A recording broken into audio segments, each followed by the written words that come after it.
자, 오늘 누가복음 강해를 시작하려고 합니다. 오늘은 서론으로 예수님의 탄생, 누가복음 1장과 2장에 있는 말씀입니다.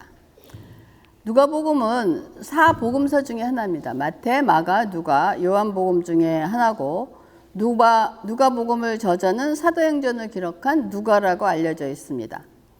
그래서 신약을 시작하는 처음 4권 마태, 마가, 누가복음은 이 4번째 책인 요한복음과는 조금 성향이 다르다는 것을 깨달은 그 초대교회 교부들이 4복음서를 두 부류로 분리해서 마태, 마가, 누가를 요한복음과 따로 구별해서 공관복음이라고 얘기합니다. 그러나 시놉틱 가스펠이라고 얘기를 합니다. 그래서 공관이라는 것은 함께 보는 동시에 보는 것을 의미하면서 이 세 복음, 그러니까 보는 관점이 같다는 거예요. 보는 관점이 같은 거에서 마태, 마가, 누가를 공관복음이라고 얘기를 하는 것입니다. 그래서 이 세 복음서는 내용이 같거나 서로 비슷한 부분이 많은 만큼 서로 의존해서 이 레퍼런스를 해서 쓰여진 것으로 보는 것이 공관복음의 개념의 핵심이라고 할 수 있습니다. 그래서 여러분들이 아마 이렇게 이해하시면 어떨까 생각을 합니다. 마태, 마가, 누가, 요한 중에서 누가는 예수님의 12제자 중에 하나는 아니었습니다. 그리고 이들이 이제 여러분 한번 누군가가 예수님이 살아계신 생전에 하셨던 일을 후에 훗날 기록으로 여러분이 그 중에 있는 그 시대에 살았던 사람이라고 생각을 하고 예수님이 하셨던 일을 기록으로 남겨야 되겠다 하는 생각을 하면서 예수님이 돌아가신 후에 그 전에 있었던 일을 쭉 기록으로 남깁니다. 기록으로 그걸 합니다. 그럼 여러분들이 그 기록으로 남길 때는 어떤 게 중점을 해서 남기실 것 같습니까? 막 스토리텔링으로 스토리를 막 그렇게 풍부하게 하시겠습니까? 아니면 요점과 사실을 통해서 그 어느 점을 강조해서 쓰시겠습니까? 여러분 같으면 사실에 관해서 간단하게 그 팩트를 막 하겠죠. 그래서 그 사실을 그렇게 적어 놓은 게 있는데 먼 훗날 예수님이 돌아가시고 이런 누가 같은 사람은 2세대라고 볼 수 있단 말이에요. 근데 이제 그런 서적들이 많이 발견이 됩니다. 그러니까 이제 그런 기록을 해놓은 서적이나 이런 서적을 보고 그것을 읽습니다. 그러면서 내가 이제 만난 예수에 대한 얘기를 할 때 여러분들도 이제 그 논문을 쓰거나 어떤 걸 쓸 때 여러분이 원하는 어떤 저자가 쓴 것을 보면서 거기에서 픽업하는 내용이 다 똑같은 책을 보더라도 여러분들이 픽업하고 중요하게 여긴다고 생각하는 부분이 다 같을 수 있겠습니까? 다릅니다. 그 다르다는 것은 무엇이 다릅니까? 왜 달라지는 것입니까? 자기가 쓰고자 하는 관점이 다르죠. 여러분들이 보는 성향과 여러분의 관점이 다르기 때문에 똑같은 책을 보더라도 이 사람은 이거를 뽑아서 쓰고 이 사람은 이것을 뽑아서 쓰게 된단 말이에요. 그런 거와 같이 공관복음이 우리가 마태, 마가, 누가를 보면서 똑같은 내용인데 어느 책에는 기록이 되어 있고 어느 책에는 빠져 있고 어느 책에는 순서가 바뀌어 있는 것이 그 사실이 그거를 보고 어떤 사람은 이거 성경은 거짓말이다라고 얘기하는 사람이 있는데 그런 관점이 아니라는 거예요. 그래서 이 누가는 어떤 관점으로 봤냐면 예수님이 하나님인 동시에 인간의 모습으로 예수님이 이 땅에 오신 거에서 누가는 하나님을 인간의 모습 관점에서 많이 본 거예요. 그래서 예수님에 대한 모든 행적과 이런 것을 볼 때 인간을 생각하시고 인간적인 면을 많이 다루어서 생각한 것이 누가란 말이에요. 반면에 마태복음 같은 사람은 예수 그리스도를 유대인의 왕으로 본 거예요. 그러니까 유대인의 왕에서 보는 관점에서 그것을 뽑아서 마태복음을 기록한 거예요. 그래서 여러분들이 이제 마태, 마가, 누가 이런 것을 보시면서 이 사람들이 이러한 관점에서 이런 책을 썼구나 하는 것을 보시면서 이해하면 훨씬 낫단 말이에요. 그래서 이 저자 누가는 예수님의 12제자 중에 하나가 아니었고 예수님의 삶과 사역을 직접 목격한 사람도 아니었습니다. 그래서 누가는 예수님의 삶과 사역을 목격한 이들이 아마 다음 세대, 세컨 제너레이션이라고 볼 수가 있으며 세컨 제너레이션 그리스도인인데 바울과 함께 사역을 한 사람입니다. 사도행전에 많이 나오는 사람이에요. 그래서 성경이 누가에 대해서 자세히 언급하고 있지 않지만은 누가의 직업은 의사라고 알려져 있습니다. 의사이면서 누가를 헬라화된 유대인이라고 얘기하는 사람도 있는가 하면 아니다. 헬라인으로 구약에 대해서 많이 알고 있으며 참으로 품격 있는 헬라어를 구사한 이방인이라고 말합니다. 의사니까 그 당시에 어떠한 지적인 면으로서 아마 품격 있는 헬라어를 사용했을 것입니다. 그래서 누가복음의 저작 시기는 다양한 견해가 있지만 일반적으로 AD 80년에서 90년 경으로 보고 있다는 것입니다. 그래서 오늘 시험 시작한 누가복음 1장 1절에서 4절입니다. 우리 중에 이루어진 사실에 대하여 처음부터 목격자와 말씀에 일꾼된 자들이 전하여 준 그대로, 그러니까 아까 얘기한 것처럼 그 참고가 되는 그러한 것을 바탕으로 해서 그 내력을 저술하려고 붓을 든 사람이 많은지라. 그 모든 일을 근원으로부터 자세히 미루어 살핀 나도, 그러니까 모든 참고 자료들을 자세히 살핀 나도 데오빌로 각하에게 차례대로 써보내는 것이 좋은 줄 알았노니 이는 각하가 알고 있는 바를 더 확실하게 하려 함이라 라고 누가복음을 시작을 하고 있습니다. 그래서 누가복음은 마태, 마가복음과는 달리 이 프롤로그, 서문에 자신이 서신을 쓰는 목적에 대해서 간단히 설명을 하면서 자신의 서신에 받는 사람이 누구냐? 데오빌로를 지목하고 있다는 거예요. 누가가 이 데오빌로를 각하라고 호칭하는 것으로 보아 아마도 데오빌로는 기독교 신앙을 가진 높은 자리에 있었던 관료였던 것 같습니다. 그러면서 4절에 누가가 이 서신을 쓰는 목적에 대해서 정확하게 얘기하는 것인데 각하가 알고 있는 바, 그러니까 데오빌로가 알고 있는 기독교에 대해서 더 확실하게 하기 위해서 이 서신을 쓴다는 것이 그 목적이라고 누가는 얘기를 하고 있습니다. 자, 누가복음 1장과 2장은 세례 요한의 탄생 이야기와 예수님의 탄생 이야기를 비교하면서 스토리를 전개하고 나가고 있습니다. 그러니까 요한의 탄생을 얘기하고, 요한은 세례 요한입니다. 예수님의 탄생을 얘기하고, 그러니까 마리아의 엘리사벳을 방문하고 요한의 탄생을 얘기하고 예수님의 탄생, 목자들의 방문과 예수님 가족의 예루살렘 방문을 이렇게 납니다. 그러니까 여러분 이걸 보세요.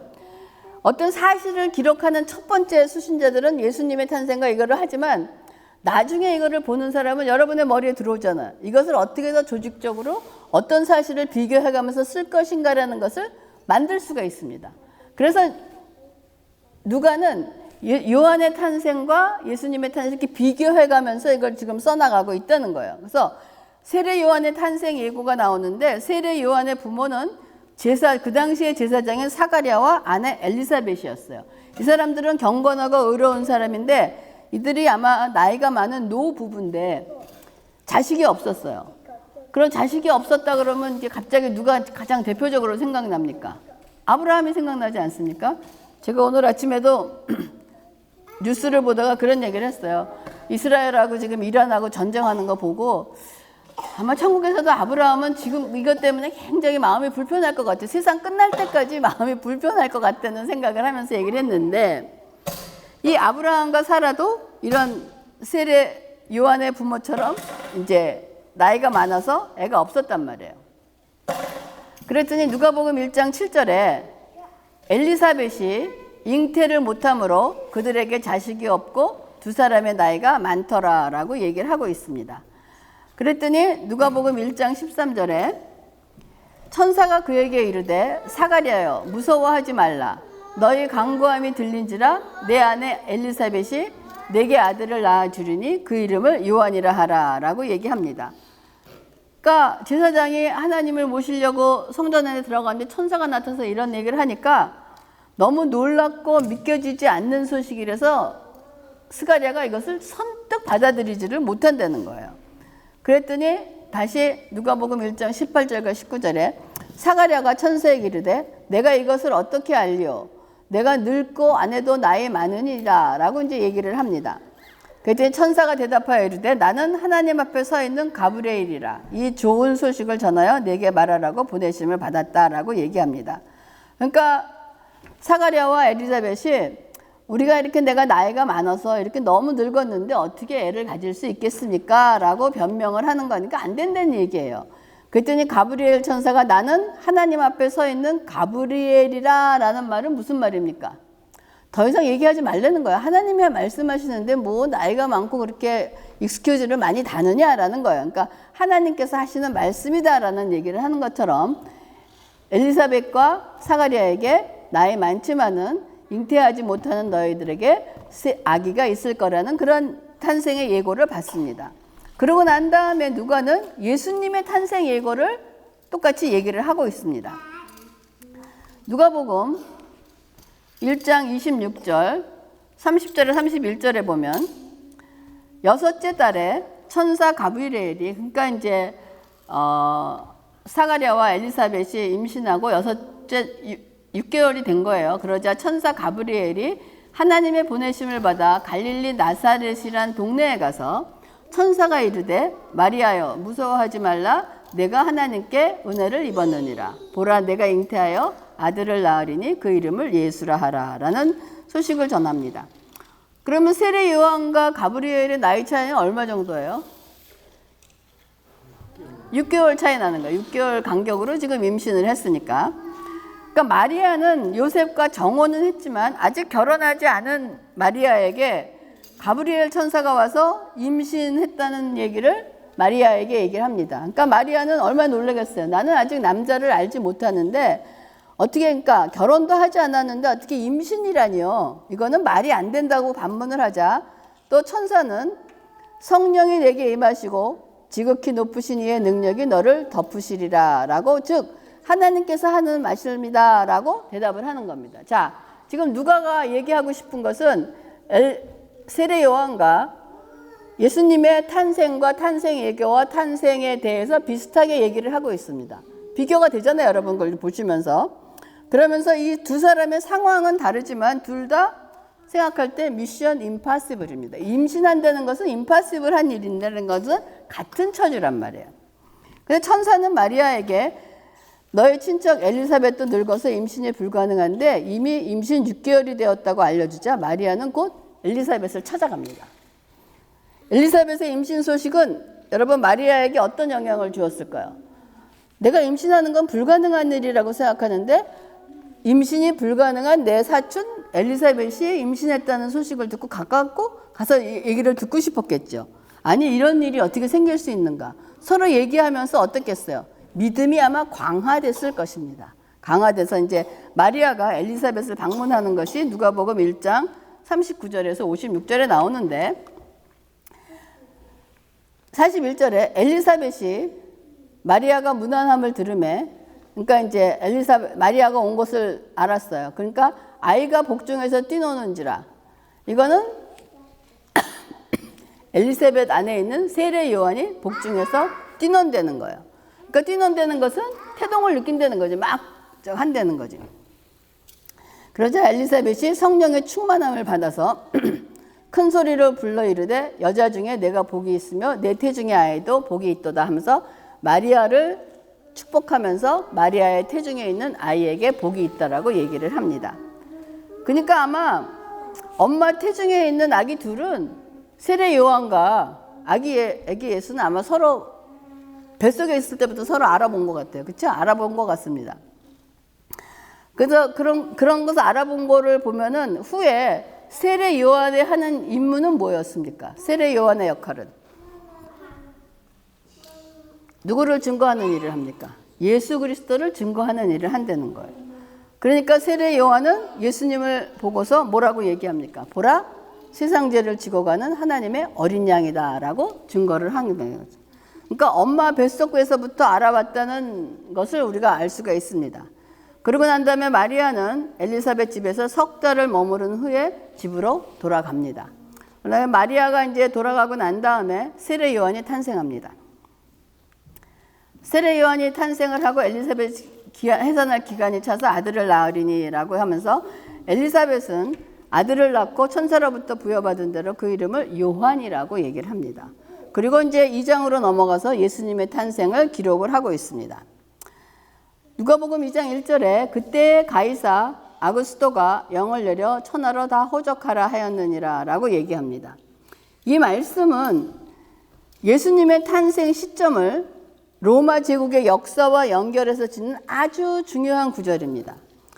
역사적인 사실을 통하여 예수님의 탄생이 실제 있었던 것임을 증명할 수 있기 때문입니다.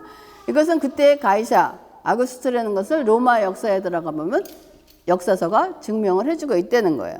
그래서 가이사 아구스토는 가이사는 시저입니다. 시저를 우리가 가이사라고 얘기하니까 시저 그러면 왕이잖아요. 그러니까 본명은 옥타비아누스인데 로마 원로원으로부터 아우구스트라는 칭호를 받아서 로마 제국의 초대 황제가 되는 사람이 바로 이 사람이라는 거예요. 그래서 역사서에서는 제위 기간을 BC 27년에서 AD 14년이라고 얘기를 하고 있습니다. 그러니까 그 사이에 지금 일어난 일이라는 것이 호적을 하려는 일이 일어났다는 거예요. 그래서 누가복음 2장 3절과 4절에 모든 사람이 호적하러 각각 고향으로 돌아가매 요셉도 다윗의 집 족속이므로 갈릴리 나사렛 동네에서 유대를 향하여 베들레헴이라 하는 다윗의 동네로라고 얘기합니다. 황제 아구스토의 명령으로 모든 사람이 호적을 하러 각 고향으로 돌아갈 때 다윗의 후손 요셉도 살던 마을 나사렛을 떠나서 고향인 베들레헴으로 갔습니다. 이 사건은 하나님을 믿지 않는 통치자가 더 많은 세금을 걷고 자신의 권세를 과시하기 위하여 호적을 하라고 호적하는 것은 세금을 더 걷어들이기 위해서 리스트를 만드는 거예요. 그래서 그 명령이 메시아가 내리는데 그 명령으로 인해서 메시아가 베들레헴에서 태어날 것이라는 미가 선지자의 예언이 성취될 여건이 마련되는 것을 우리가 볼 수 있습니다. 세상에서 일어나는 일들이 여러분 어떻게 하나님의 계획을 이루어가는지를 보여주는 대목이기도 한 것입니다. 그래서 미가서 5장 2절에 베들레헴 에브라다야 너는 유다 족속 중 작을지라도 이스라엘을 다스릴 자가 내게서 내게로 나올 것이라 그의 근본은 상고의 영혼에 있느니라 라고 얘기를 하고 있습니다. 이것처럼 하나님의 놀라운 계획과 주권이 역사 속에서 어떻게 성취되는지를 보여주는 사건 중에 하나라는 겁니다. 그래서 우리가 역사를 히스토리라고 얘기하고 있지 않습니까? 그러니까 우리가 지금 세상에서 일어나는 이 일들이 그냥 하나님과의 문제가 별개의 문제로 일어나는 일이 아니라는 거예요. 그래서 세상에서 일어나는 일들의 관점을 우리는 신앙인이라면 신앙의 관점에서 믿음의 관점에서 성경을 관점으로 해서 바라볼 수 있는 눈이 있어야 된다는 것입니다. 그래서 계속해서 누가는 2장 6절과 7절에 거기 있을 때 그때 해산할 날이 차서 첫 아들을 낳아 강보로 싸서 구유에 누웠으니 이는 여관에 있을 것이 없었느니라 라고 얘기합니다. 그래서 요셉과 마리아가 나사렛에 살다가 호적하라는 명령을 따라서 고향인 베들레헴으로 갔을 때 거기서 해산할 시기가 돼서 베들레헴에서 예수님이 탄생하셨다는 것입니다. 그래서 온 세상을 구원하러 오신 예수님은 태어나자마자 어디에? 여관에 방이 없어서 말 먹이통 구유에 누이셨다는 것입니다. 그래서 메시아가 가장 낮은 자의 모습으로 인간의 삶을 시작한 것이며 하나님의 아들이 겸손이 무엇인지를 삶으로 보여주시는 것이라고 얘기하고 있습니다. 그리고 하나님께서 육신을 입고 이 땅에 오신 예수님의 탄생 소식은 제일 먼저 밤에 들에서 양떼를 지키던 목자들에게 전해졌습니다. 그 당시 목자라는 직업은 천대받는 직업 중에 하나로 사회적으로 따돌림 받는 자들이었습니다. 이런 자들에게 하나님의 영광이 임했던 것입니다. 그래서 하나님의 역사는 인류 세상 속에서 가장 낮은 곳, 가장 낮은 사람으로부터 시작을 하고 계시다는 것에 대해서 우리는 그 의미를 생각할 수 있어야 합니다.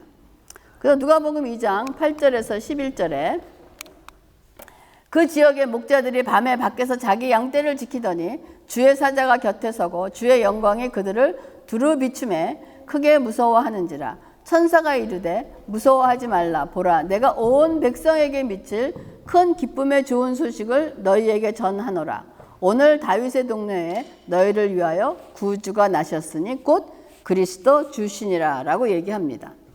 예수님의 탄생은 온 백성에게 미칠 큰 기쁨의 좋은 소식입니다.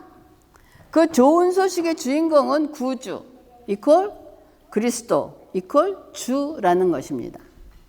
즉 우리의 구원자 되시는 메시아는 곧 하나님이시라는 것으로 천사로부터 구주가 나셨다는 소식을 들은 목자들은 아기 예수가 계신 구유로 찾아가 하나님께 찬송과 경배를 드리고 돌아갔습니다. 그러자 이제 메시아 아이가 탄생한 지 8일이 되자 예수님도 이날 할례를 받으시고 예수라는 이름을 받으셨습니다. 누가복음 2장 21절에서 23절 할례할 8일이 되매, 그러니까 태어난 지 8일이 돼서 할례를 받고 그 이름을 예수라 하니 곧 잉태하기 전에 천사가 일컬을 바르니라. 모세의 법대로 정결 예식의 날이 참에 아기를 데리고 예루살렘에 올라가니 이는 주의 율법에 쓴 바 첫 해에 처음 난 남자마다 주의 거룩한 자니라 하니라. 한 대로 아기를 주께 드리고 라고 되어 있습니다. 그래서 예수라는 이름은 하나님이 천사를 통해서 전해주신 것으로 마태복음 1장 21절에 보면 아들을 낳으리니 그 이름을 예수라 하라. 그는 그가 자기 백성을 그들의 죄에서 구원할 자이라 라고 얘기를 하는 것입니다. 그래서 예수라는 이름이 구원자라는 뜻입니다. 그래서 율법에 따르면 레위기에 보면 이스라엘 자손에게 말하여 이르라. 여인이 임신하여 남자를 낳으면 그는 7일 동안 부정한 거예요. 그러니까 곧 월경할 때와 같이 부정화되는 거예요. 그리고 7일이 지나면 8번째 되는 날에는 그 아이의 표피를 뵐 것이라는 것을 할례를 하라는 것입니다. 그러니까 8일째 되는 날 예수가 가서 할례를 받았잖아요. 그리고 그 여인은 아직도 33일을 지내야, 그러니까 남자아이를 낳아서 그러고 난 다음에 8일에 할례를 받고 난 다음에 33일을 지나야 사녀를 깨끗하리니 정결하게 되는 기간이 차기 전에는 성물을 만지지도 말며 성소에 들어가지 말 것이라는 규례가 있습니다. 그래서 이제 예수님이 율법에 따라서 한 다음에 율법에 따라 정결 예식이 되고 주의 율법에 따라 첫 해에 처음 난 남자마다 주의 거룩한 자라고 하셨기 때문에 이제 33일이 지나자 아기를 성전에 드리러 성전으로 찾아갔습니다. 그러니까 성전에서 이들은 하나님이 그들을 구원할 메시아를 보내실 것이라고 믿고 있던 간절히 기다리는 하나님의 백성을 상징하는 시므온과 선지자를 대표하는 안나 선지자를 만나서 하나님의 메시지를 다시 한번 확인을 받는 일이 일어납니다. 그래서 성전에 올라갔더니 누가복음 2장 28절에서 32절에 보면 시므온이 아기를 안고 하나님을 찬송하여 이르되 주제여 이제는 말씀하신 대로 종을 평안히 놓아주시는도다. 내 눈이 주의 구원을 보았사오니 이는 만민 앞에 예비하신 것이요 이방을 비추는 빛이요 주의 백성 이스라엘의 영광이다 하니라 이렇게 합니다. 이 시므온이 아기를 안고 하나님을 찬송하고 난 다음에 이제는 말씀하신 대로 종을 평안히 놓아주시는도다 라고 하는 말은 무엇입니까? 이제는 내가 평안히 눈을 감을 때 이제는 죽을 수 있다는 얘기예요. 그 얘기는 시므온은 어떤 사람이었냐면 누가복음 2장 25절에 26절에 보면 예루살렘에 시므온이라 하는 사람이 있으니 이 사람은 의롭고 경건하여 이스라엘의 위로를 기다리는 자라. 성령이 그 위에 계시더라. 그가 주의 그리스도를 보기 전에는 메시아를 보기 전에는 죽지 아니려 하리라는 성령의 지시를 받은 사람이에요. 그러니까 성전에서 아기 예수를 보니까 이제 메시아를 만났으니 이제는 내가 죽어도 되겠다 하는 그 말을 한 것을 얘기를 하고 있는 것입니다. 아마 마리아와 요셉은 정결 예식을 하려고 성전에 갔다가 이 같은 예언을 들을 것이라고는 아마 상상도 못했을 것인데 시므온은 이들을 축복하며 마리아에게 아기에 관한 3가지 예언적인 말을 해줍니다. 누가복음 2장 34절에서 35절입니다. 시므온이 그들에게 축복하고 그의 어머니 마리아에게 말하여 이르되 보라 이는 이스라엘 중 많은 사람을 패하거나 흥하게 하며 자 예언을 하는데 어떻게 하냐 많은 사람을 패하게 하거나 흥하게 한다는 것입니다. 예수가 그리스도의 복음을 전하면서 예수를 믿는 사람은 흥할 것이며 믿지 않는 사람은 패하게 하는 그런 일을 할 것이며 비방을 받는 표적이 되기 위하여 세움을 받았다. 뭡니까? 십자가의 죽음을 얘기하는 것입니다. 그러고 난 다음에 또 칼이 내 마음을 찌르듯 하리니 이는 여러 사람의 마음의 생각을 드러나게 함이라. 그 칼이 내 마음을, 그러니까 마리아가 어쨌든 자기 아들인 예수 그리스도가 십자가에 못 박혀 죽는 것을 봤을 때 그 칼이 마음에 찔리지 않겠습니까? 그런 찔리는 것처럼 그렇게 하고 이는 여러 사람의 마음의 생각을 드러내려 합니다. 여러 사람들이 예수로 인해서 자기의 심성이 드러나며 예수를 믿거나 죽이거나 하는 일이 벌어진다는 이 3가지 예언을 해주는 것입니다. 이런 예언을 들었을 때 마리아는 어땠을까요?